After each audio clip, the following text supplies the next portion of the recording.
Nagtupi na ako ng mga damit na nilabahan ko ng nakaraang araw at ito pa nga ang mga damit ng mga anak ko. Hello mga mare, samahan niyo nga ulit ako for today's mini vlog. Kaninang umaga, inilagay ko nga itong bata dito sa rocking chair at nilagyan ko nga siya ng kumot dahil medyo malamig pa nga at umaambon-ambon pa. At dahil magpo 4 months na nga itong aming batang maliit, nako hindi na talaga to pwedeng iwan-iwanan dahil napakalikot na nga. Tingnan niyo naman at pinipilit niya talagang bumangon dito sa rocking chair. Baka mamaya makikita ko na lang daladala na nga niya itong rocking chair kung saan. Meron pa naman ako mga napapanood na nakasakay sa rocking chair na daladala talaga nila ang rocking chair nila kung saan sila magpunta. Habang nagluluto nga ako kaninang umaga ng pang-almusal ni ate at pambaon ay nagising na pala yan. Kaya pinabantayan ko nga muna sa asawa ko at ginising ko na nga din siya kahit maaga pa. At kapag nandito naman siya sa lapag lang, ayan nga't dumadapa na siya, talaga naman napakalikot na talaga at hindi mo na talaga pwedeng iwan-iwanan. Pagkatapos nga namin mag-almusal ay pinaliguan ko na nga itong batang maliit pati na din ang toddler ko at naligo na nga din ako.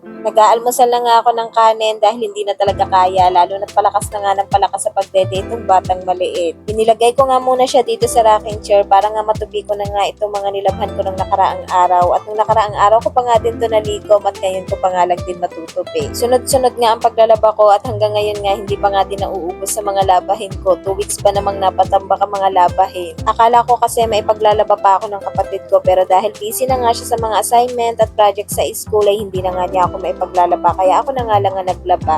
Tapos kahapon naglaba nga din ako at tamang-tama nga nandito ang hipag ko at tinulungan niya nga ako sa paglalaba. Pahinga nga ako ng paglalaba ngayon dahil medyo sumasakit nga ang likod ko. Meron pa nga ako mga sinampay dito at hindi pa nga yun natutuyo dahil hindi nga uminit kahapon at medyo umaambon-ambon nga. May nagtanong nga sa akin kung bakit hindi ko daw inilalabas itong mga sinampay ko at nandito nga lang daw sa loob. Hindi ko na nga inilalabas sa mga sinampay namin dahil natutuyo din naman yan dyan sa loob dahil pasok din naman dyan ang init at itinadryer ko din naman yan. Tapos meron nga din akong batang maliit, baka mamaya biglang umulan tapos umiiyak ang batang maliit, hindi ko nga kaagad makukuha ang sinampay kaya mas maganda nga na nandyan na nga lang sa loob. Hindi din naman niya nag-aamoy kulob dahil sabi ko nga pumapasok din dyan ang init kaya naaarawan din yung mga damit. Pagkatapos ko naman magtupi ng mga damit ay pinatulog ko nga muna ang batang maliit, pagkatapos ay naghugas na nga ako ng mga hugasin dito sa lababo. Para nga may okasyon dito sa amin sa dami pa naman ang hugasin dahil hindi nga ako nakapaghugas ng mga pinggan kagabi at kasama na nga dyan yung mga pinagkainan namin nung nag-almusal kami. Kaya mas maganda talaga kapag kakaunti lang ang mga pinggan para mahugasan nga agad pagkatapos kumain. Kaya lang napadami siguro kami ng pinggan kaya hanggat hindi nauubos ang nasa pingganan ay hindi nga maghuhugas. Pero choice lang yun, hindi na talaga ako nakapaghugas kagabi dahil alam niyo naman meron nga akong batang maliit na dapat kong unahin. Nandyan lang naman yung mga hugasin at hindi naman niya naalis dyan pero yung baby ko hindi nga yun makakapag-antay kapag umiiyak na. At pagkatapos ko nga maghugas ng mga pinggan ay nilinisan ko na nga din itong lababo namin. At sa nagtatanong nga pala ng link itong brush na ginagamit ko ay ilalagay ko na nga lang ang link dyan sa may comment section. Tapos kaninang hapon naman ay umuwi itong asawa ko at nagdala nga ng merienda namin. Tapos ayan na naman at pinanggigilan na naman itong batang maliit. Buti na nga lang at hindi siya umiiyak dyan.